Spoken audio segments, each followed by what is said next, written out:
Alors, ce matin, j'aimerais que nous choisissions l'espérance au lieu de la désespérance. Alors, ce n'est pas quelque chose de facile d'être positif en toutes circonstances, et puis d'espérer encore et encore et encore, parce qu'il y a bien des situations de la vie qui nous mettent par terre, qui nous découragent complètement. Parfois, on sombre, on est en train de couler, et c'est la désespérance. L'absence d'espérance, on a perdu l'espérance. Alors, qu'est-ce que l'espérance ? Juste avant de répondre à cette question, j'aimerais qu'on s'incline dans la prière. Seigneur, merci encore de ce moment que tu nous donnes ensemble. Et Père, nous te demandons que tu nous bénisses, comme tu as l'habitude de le faire. Seigneur, merci pour ta bienveillance, ta bonté, ta miséricorde, tous tes dons, Seigneur, ton esprit, ta présence. Seigneur, fais-nous du bien encore par les Écritures, parce que tu l'as choisi. Au nom de Jésus-Christ. Amen. Alors, qu'est-ce que l'espérance ? La Bible en donne une définition, en quelque sorte, concernant l'espérance du salut. On va regarder ça dans Romains 8 et versets 24 et 25. Romains 8, 24 et 25. Ici, nous lisons « Car c'est en espérance que nous sommes sauvés. Or, l'espérance qu'on voit n'est plus espérance.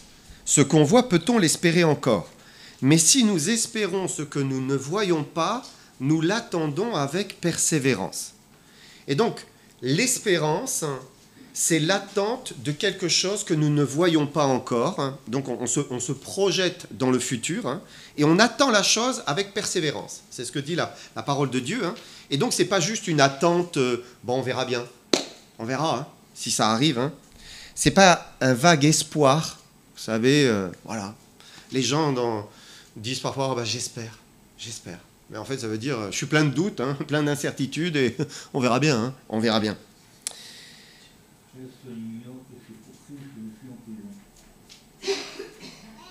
Tandis que l'espérance chrétienne, on part de quelque chose que l'on attend avec foi, avec confiance. L'espérance chrétienne, c'est une espérance qui est avec persévérance, une attente avec persévérance, parce qu'elle se repose sur la foi. Et c'est ça qui fait toute la différence, en fait. C'est la foi. Alors, avant de parler de cette espérance chrétienne, eh bien, il faut d'abord parler de la foi. C'est important.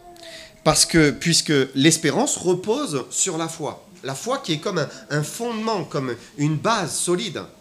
Alors, certains pourraient prendre des raccourcis, dire, mais foi, espérance, finalement, c'est un peu la même chose. Je crois, j'espère. On dit ça, parfois. Mais Paul dissocie les deux. Vous vous souvenez d'Un Corinthiens 13, verset 13 ? Il dit « Maintenant donc, ces trois choses demeurent, la foi, l'espérance, l'amour. Mais la plus grande de ces choses, c'est l'amour. » Et donc, Paul fait une distinction entre la foi et l'espérance. Il dit ces deux choses distinctes, mais en même temps, l'espérance est liée à la foi. Puisque l'espérance repose sur la foi en Dieu, sur la foi dans la Bible, dans ce qu'il dit. Alors, d'abord, je crois, et puis ensuite, ça développe en moi de l'espérance. Alors, il y a quelques jours, je parlais avec quelqu'un, c'est le moniteur de conduite de Ketsia, parce qu'il parle beaucoup en voiture, j'étais derrière, et Ketsia conduisait, Et il disait, mais vous, au moins, vous avez de l'espérance. Vous avez une espérance. Moi, je suis athée, je n'ai pas d'espérance. Et c'est vrai, nous avons une espérance. Et c'est ça qui fait la différence. Pourquoi ? Parce que nous avons foi. Et c'est ça qui donne de l'espérance. Et donc, d'abord, il y a la foi.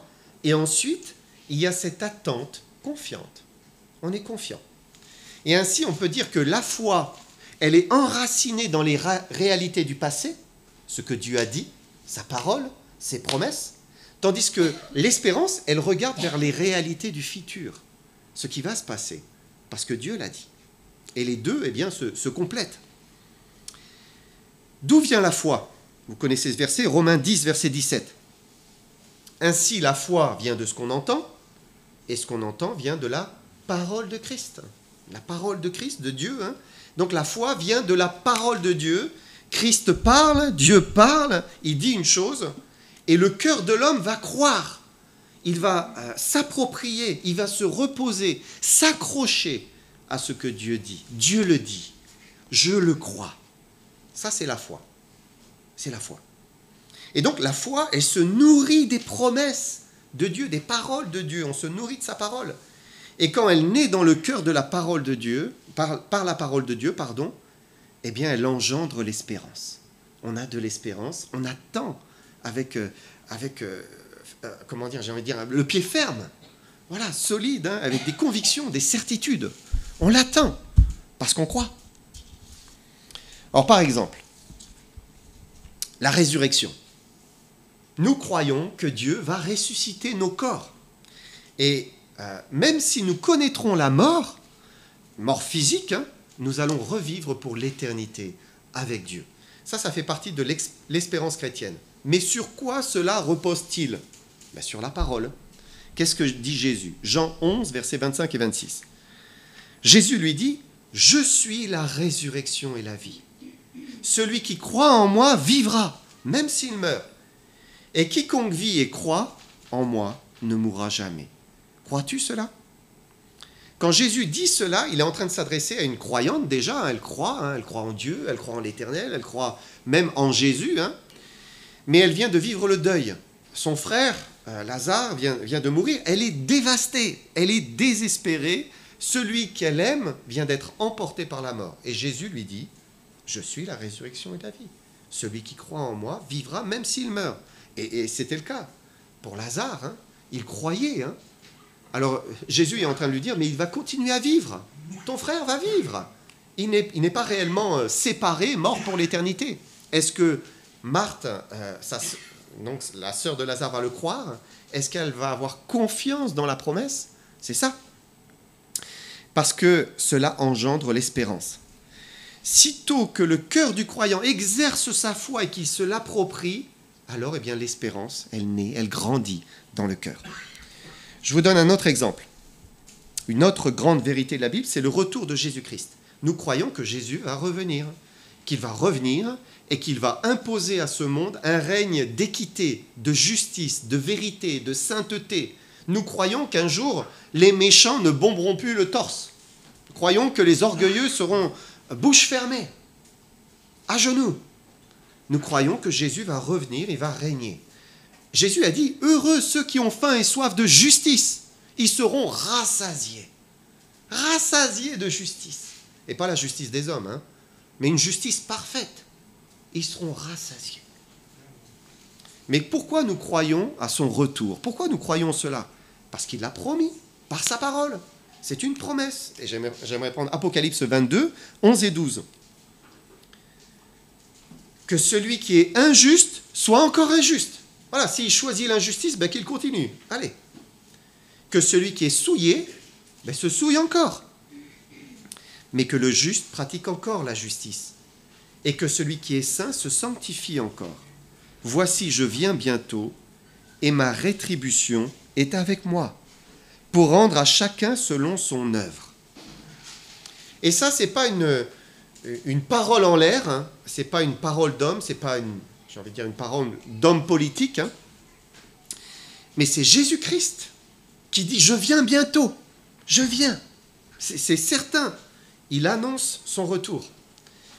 Il nous le dit encore dans d'autres passages, Jean 14, versets 2 et 3. « Il y a plusieurs demeures dans la maison de mon Père. Si cela n'était pas, je vous l'aurais dit. Je vais vous préparer une place.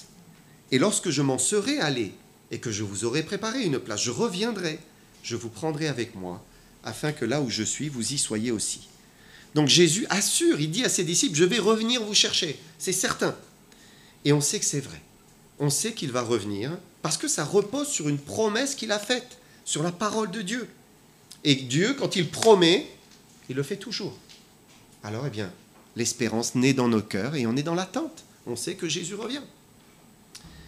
Alors, c'est vrai également pour l'enlèvement de l'Église, c'est vrai pour la rédemption de cette création. Vous savez, il est dit que la création aujourd'hui souffre les douleurs de l'enfantement. La création souffre. Vous voyez ce monde, cette pollution, vous voyez, voilà, il y a une souffrance à cause du péché. mais il va y avoir une rédemption. Dieu va changer tout cela. Et tout cela, eh bien, ça repose sur les promesses que Dieu a faites. C'est pareil pour la transformation des chrétiens à l'image de Jésus-Christ.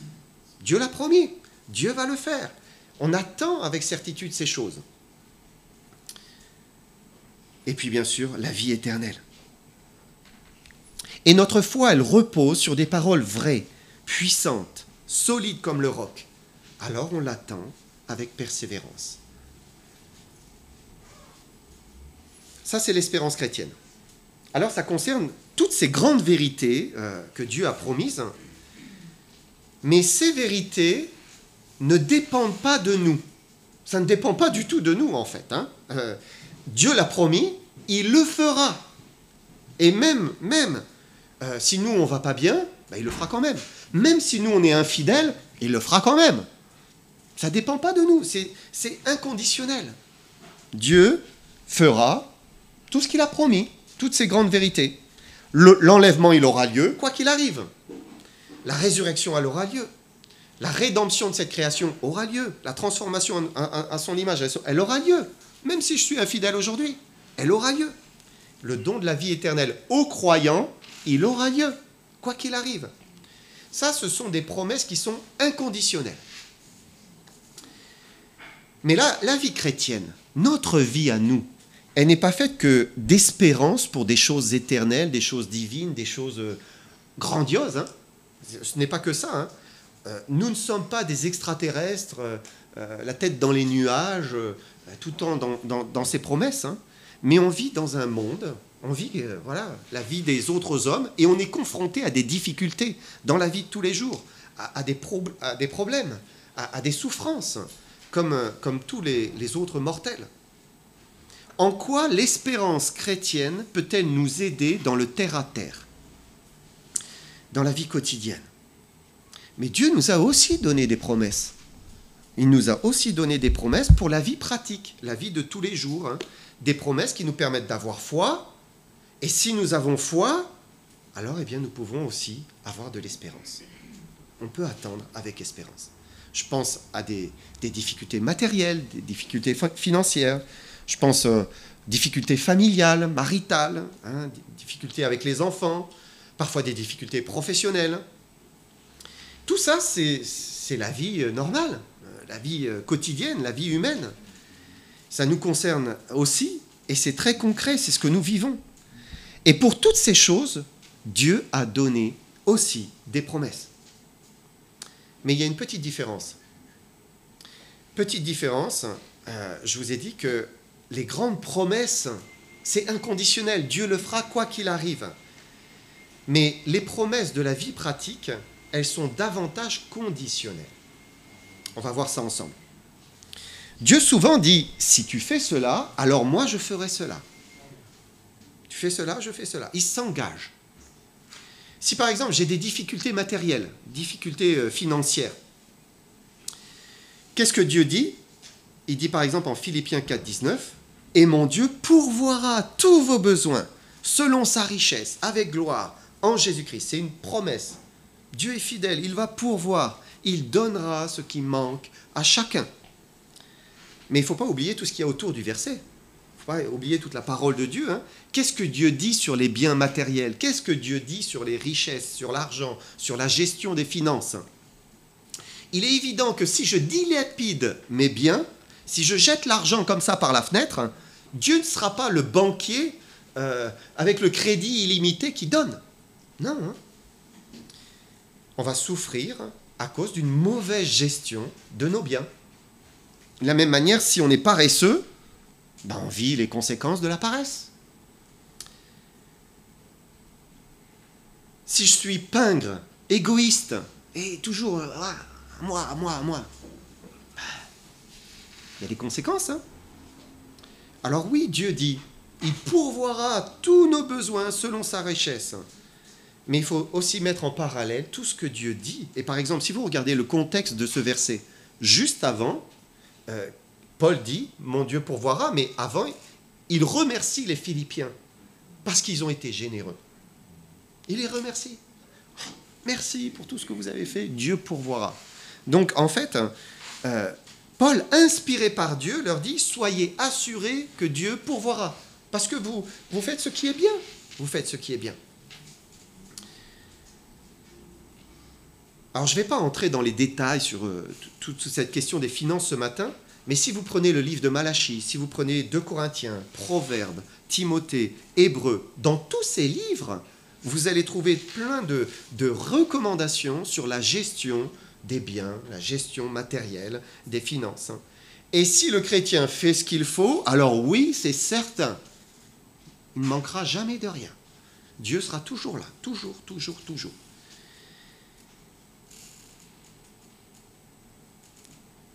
Et c'est quand on fait ce qui est bien et que l'on est nourri des promesses de Dieu qu'on peut avoir de l'espérance. Oui, mon Dieu pourvoira. Même si je passe un moment par un chemin un peu plus difficile ou voilà, le budget un peu plus serré, mon Dieu pourvoira, mon Dieu sera fidèle.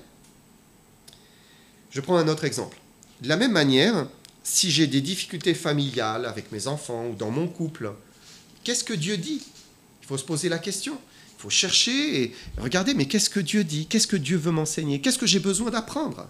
Et il nous donne des promesses, avec des recommandations, avec des conseils, parce que c'est des promesses conditionnelles.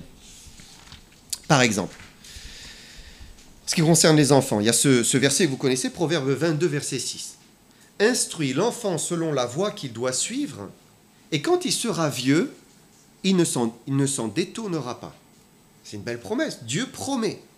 Il dit que l'enfant instruit dans le droit chemin sera préservé. Promesse merveilleuse. Mais il faut aussi comprendre ce que signifie instruire son enfant. Puisqu'il dit, voilà, si tu fais ça. Et donc si on se dit, instruire mon enfant, c'est le mettre à l'école du dimanche 2 heures par semaine, et puis c'est tout. Non. C'est pas ça, instruire son enfant.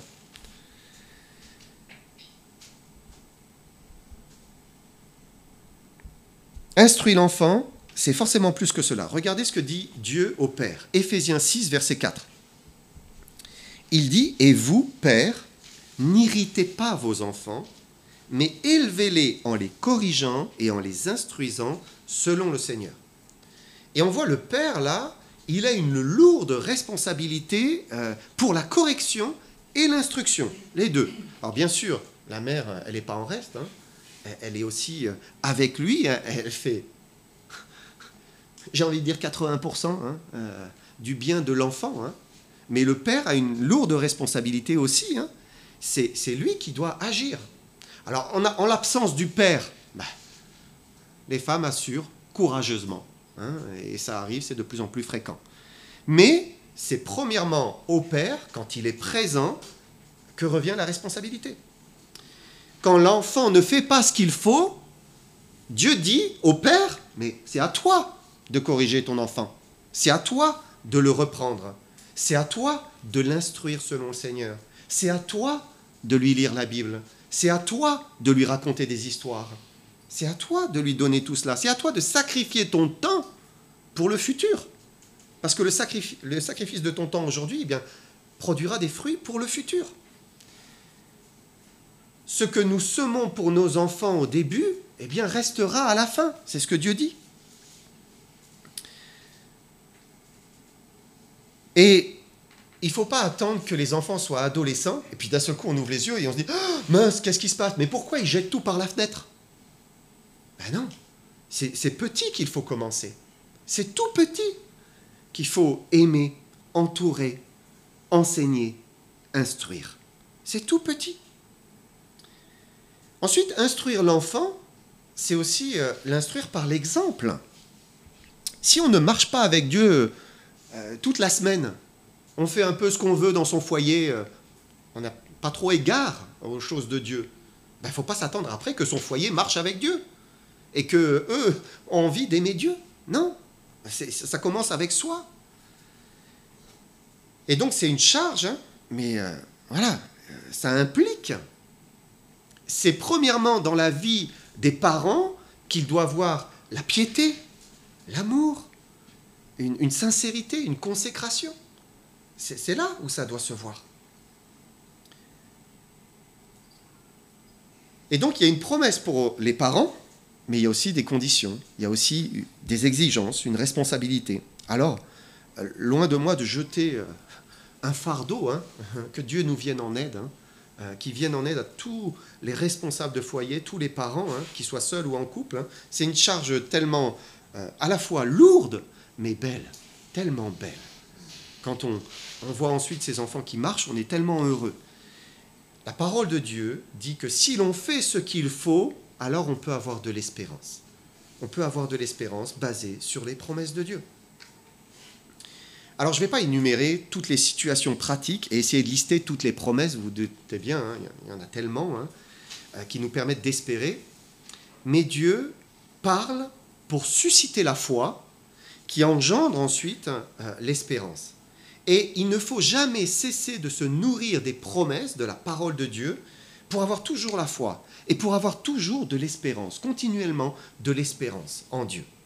Mais alors vient une question.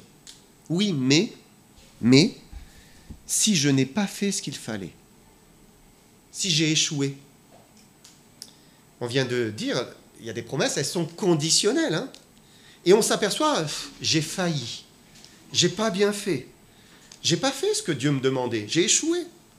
Est-ce que je peux encore attendre? Est-ce que je peux encore espérer? Est-ce qu'il y a de l'espérance pour le chrétien qui a mal agi pendant plusieurs années? Et malheureusement, c'est souvent le cas.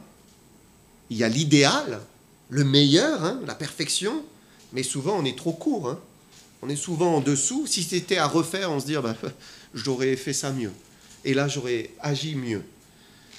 Mais voilà, j'ai failli. Alors que faire dans ce cas-là? Est-ce que c'est trop tard et il n'y a plus rien à faire? Prier. Quelle espérance? Psaume 39, verset 8. Il dit, maintenant Seigneur, que puis-je espérer? Psalmiste dit, mais que puis-je espérer?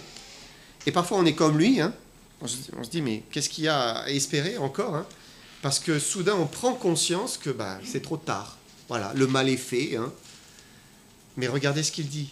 En toi est mon espérance. Quand il n'y a plus rien à espérer, on peut encore continuer à espérer en Dieu. On peut continuer. Parce que Dieu reste toujours notre espérance. Il est toujours notre espérance et il a compassion de celui qui l'invoque et celui qui espère en lui. Regardez la suite, versets 9 et 10. Qu'est-ce qu'il dit? Délivre-moi de toutes mes transgressions. Ne me rends pas l'opprobre de l'insensé. Je reste muet. Je n'ouvre pas la bouche, car c'est toi qui agis. Et si tout n'était pas parfait, vous regardez derrière vous et vous dites, mince, c'était pas parfait. Mes choix, mes décisions de vie, mes actions, mon exemple, mes réactions, ma parole, ma gestion peut-être de l'argent, mon travail, ou quoi que ce soit d'autre, on peut dire, Seigneur, pardon, délivre-moi de toutes mes transgressions, ne me rends pas la honte de l'insensé. Je reste muet, je n'ouvre pas la bouche. C'est toi qui agis. J'espère en toi. Et il y a toujours la possibilité de placer son espérance dans le Seigneur, même en cas d'échec. Ça ne veut pas dire que tout sera comme si il n'y avait rien eu. Non. Mais Dieu est bon avec celui qui se confie en lui. Et donc il faut continuer à se confier en lui, continuer à espérer en lui. Il dit ici, Dieu est le Dieu qui agit. Quelle espérance! Il agit, même pour celui qui est désespéré. Dieu est celui qui agit en réponse à notre foi, en réponse à notre prière, à notre espérance manifestée. Il faut espérer en Dieu. Alors j'aimerais terminer en disant qu'il est important de lutter contre la désespérance. Le diable, il veut tuer votre foi et il veut tuer votre espérance de chrétien. Comment? D'abord en essayant de vous éloigner de la parole de Dieu au maximum, pour que vous ne lisiez pas, pour que vous ne veniez pas l'écouter, au maximum. Parce que moins les promesses de Dieu sont présentes dans votre cœur, moins elles peuvent nourrir votre espérance. Puisque vous n'avez plus foi, vous n'avez plus d'espérance, et là vous désespérez. Et si la Bible ne vient pas dominer notre pensée, alors la foi, elle devient chancelante, faible, fragile, puisque la foi vient de ce qu'on entend, de la parole de Christ. Et lorsque la foi est mal nourrie, elle est faible, alors eh bien, le diable, il a vite fait de semer la désespérance. Et on n'espère plus rien, et on sombre, et on commence à couler. On n'y croit plus, on n'espère plus. Ça, c'est ce que le diable cherche à faire. Nous plonger dans le désespoir. Mais l'espérance chrétienne, c'est le moteur de la vie chrétienne. C'est ce qui nous fait avancer. Et c'est ce qui fait que nous sommes différents au milieu d'un monde qui ne croit pas. Le cœur du chrétien, il repose sur cette base de la parole de Dieu et il espère tout en Dieu, continuellement, encore et encore. C'est ce qui lui donne l'énergie pour continuer à vivre dans un monde qui est difficile. Nous sommes éprouvés, mais on continue parce qu'on a foi et on a de l'espérance en Dieu. Vous savez, c'est aussi ce qui touche, ce qui rassure, ce qui attire. Quand vous vivez dans l'espérance et dans la foi, mais ça touche. Et donc c'est important d'être des hommes et des femmes de foi qui espèrent tout le temps, qui continuent. Et on a toutes les raisons de garder de l'espérance en Dieu. Pourquoi ? Parce que Dieu est notre bon Père. Et les deux sont importants, vous savez. D'abord, il est notre Père. Il est notre Père. Il nous a créés, il nous aime. Il nous a sauvés si nous avons cru en lui. Mais il est aussi le bon Père. Il est plein de grâce et de bonté. Il nous veut du bien, toujours. Il se soucie toujours et il vise toujours notre bien. C'est notre bien. La vie, elle est pleine de rebondissements, d'épreuves, de peines, de larmes parfois. Mais le but, c'est que nous apprenions à faire ce qui est bien et à espérer encore et encore, toujours dans le Seigneur. Alors il faut choisir l'espérance. Il faut choisir de croire, choisir de faire confiance et d'attendre avec persévérance l'intervention de Dieu. Et quand vous lisez la Bible, vous voyez, mais combien d'hommes et de femmes nous ont montré cela dans le passé. Et il ne faut pas croire que tous ces hommes ou ces femmes du passé ont toujours fait ce qui était bien. Eh non, souvent, ils ont mal agi. Parfois, on se dit, mais moi, j'ai vraiment raté, là, j'ai raté, et on s'accable soi-même. Mais ils n'ont pas bien fait, eux non plus. Ils ont raté. Regardez, par exemple, le père des croyants. Quel titre ? Père des croyants. Abraham. Mais il a raté. Quand il prend de sa femme qui rate aussi, sa servante, pour avoir un enfant, parce qu'ils n'ont pas foi dans la promesse de Dieu, ils ne croient plus. Il rate. Est-ce que la grâce de Dieu leur a été retirée ? Non. Est-ce qu'à la fin, c'est un désastre ? Non. Non. Parce que Dieu est un bon Père qui fait grâce. Sa grâce, elle coule. Hébreux 11, verset 11, nous lisons, « C'est par la foi que Sarah elle-même, malgré son âge avancé, fut rendue capable d'avoir une postérité parce qu'elle crut à la fidélité de celui qui avait fait la promesse. » Elle a failli à un moment, mais elle s'est ressaisie. Et elle a cru à la fidélité de celui qui avait fait la promesse. Et donc, elle n'a pas abandonné l'espérance, elle n'est pas tombée dans la désespérance, mais elle a continué à croire contre toute espérance. Et le diable voudrait nous faire désespérer de notre situation, de nos échecs, de nos faillites, mais Dieu veut qu'on croie encore à sa fidélité et à sa bonté. Il ne change pas, c'est un Dieu de grâce. Et il est important que nous nous appliquions à espérer encore dans le Seigneur. Alors j'aimerais conclure, terminer, avec quelqu'un qui, on peut dire, était en dépression. Il était désespéré.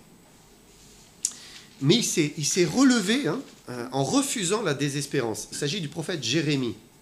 C'est pour ça qu'il y a ce livre, Lamentations de Jérémie. Les lamentations. Voilà. Il pleurait. Il était abattu à cause de la destruction de Jérusalem. C'est un prophète impliqué qui avait prêché. Et puis voilà, le mal arrive, destruction, jugement de Dieu à cause du péché d'Israël. Et le prophète souffre de cette situation dramatique, catastrophique, C'était voilà, tout ce qu'il espérait qui ne s'était pas réalisé. Et même il dit, ben, j'espère plus rien dans l'Éternel. Il le dit carrément. Le péché amène de la souffrance. Voilà. Mais Jérémie s'est ressaisi, il s'est relevé, et à un moment, il choisit d'espérer. Il veut continuer à espérer. Et parfois, il faut se ressaisir et dire, mais arrête de t'accabler toi-même. Ressaisis-toi et décide, continue à espérer en te reposant sur ce que Dieu dit. Regardez ce qu'il dit. Lamentation 3, versets 21 à 26. Voici ce que je veux repasser en mon cœur. C'est volontaire. Je choisis. C'est ce que je veux repasser en mon cœur. Ce qui me donnera de l'espérance. Les bontés de l'Éternel ne sont pas épuisées. Ses compassions ne sont pas à leur terme. Elles se renouvellent chaque matin. Oh, que ta fidélité est grande. L'Éternel est mon partage, dit mon âme. C'est pourquoi je veux espérer en lui. L'Éternel a de la bonté pour qui espère en lui. Pour l'âme qui le cherche, il est bon d'attendre en silence le secours de l'Éternel. Qu'est-ce qui redonne de l'espérance? Il dit, les bontés de l'Éternel ne sont pas épuisées, ses compassions ne sont pas à leur terme, elles se renouvellent chaque matin. Voilà ce qui redonne de l'espérance. Voilà ce qu'il faut garder dans son cœur, qu'il faut apprendre par cœur. Voilà. Et Dieu nous dit qu'il prévoit toujours un temps où le soleil se lève de nouveau. De nouveau. Et c'est une nouvelle journée, c'est un nouveau temps de grâce, nouveau temps de bonté, pour qui espère en lui. Il dit, pour qui le cherche, pour l'âme qui le cherche. Et donc il faut choisir d'espérer, et puis d'attendre le secours de l'Éternel encore et encore. Luttons contre la désespérance. Espérons en l'Éternel. Espérons. Et je termine avec le verset qui était affiché. Psaume 130, verset 5. J'espère en l'Éternel. Mon âme espère. J'attends sa promesse. Que le Seigneur vous bénisse.